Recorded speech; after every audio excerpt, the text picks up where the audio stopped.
ট্রাক্টরে না দিও না, এটা কোনো রকম রক্ষা করে। এখন এটা ঢাকা যাইবে। এটা কোনো ঢাকা যাওয়ার নাই, ট্রাক্টরের তেল এখন এখানে ঢুকে দিছি। আজকে তেল সংকট নিয়ে আপনাদেরকে একটি চমৎকার তথ্য দিচ্ছি। এই যে আমার সামনে যে গাড়িটা দেখছেন, এটি নীলাচল। এটি লক্ষ্মীপুরের রামগতি থেকে ঢাকা যাচ্ছে। এই গাড়িটি একটি স্টেশনে আসার কথা 6:40 এখন আপনারা যখন দেখছেন তখন আসলে প্রায় 8টার বেশি বাজে। ওই 6:40 গাড়ি ওখানে আসলো।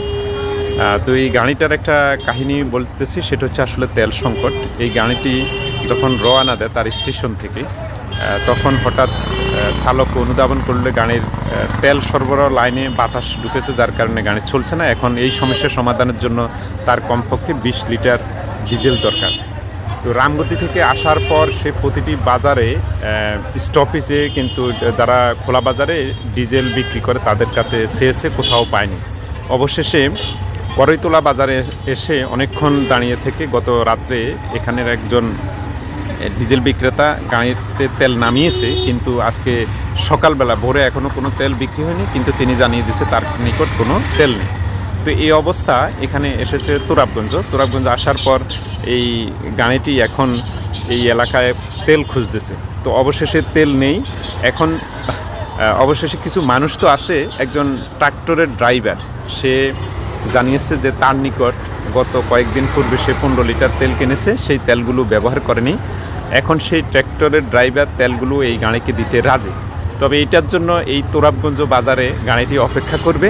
এখন তার বাড়ি মৌলভীরহাট, তেলের জন্য ট্রাক্টরের বাড়িতে এই নীলাচল গাড়িতে তেল দেওয়ার জন্য ট্রাক্টরের ড্রাইভার বাড়িতে এখন রিক্সা দিয়ে তেল আনার জন্য এই গাড়ির সুপারভাইজার এবং এখানে স্থানীয় যিনি টিকিট কাউন্টারের বিক্রেতা, তারা দুজনেই তার বাড়িতে তেলের জন্য যাচ্ছে।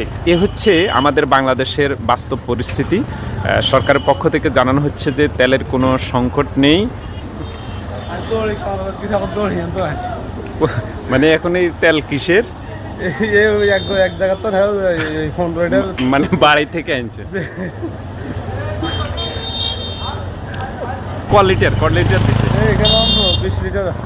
20 লিটার শুরুই আছে। যাক,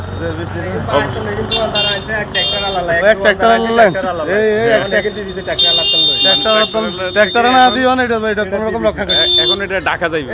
ঢাকা যাওয়ার নাই, ট্রাক্টরের তেল এখন এখানে ঢুকে দিছি। আচ্ছা, ভালো হবে।